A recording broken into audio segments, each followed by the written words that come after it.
Ang tanong ko, ikaw ba'y kaaway o kaibigan?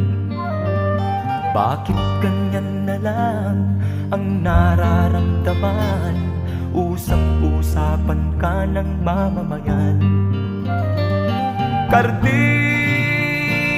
ikaw ba'y kaaway o kaibigan? Karding, ano ba ang tunay mong kasaysayan?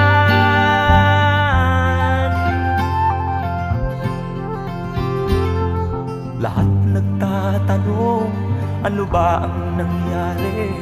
Ano ba ang tunay mong katauhan?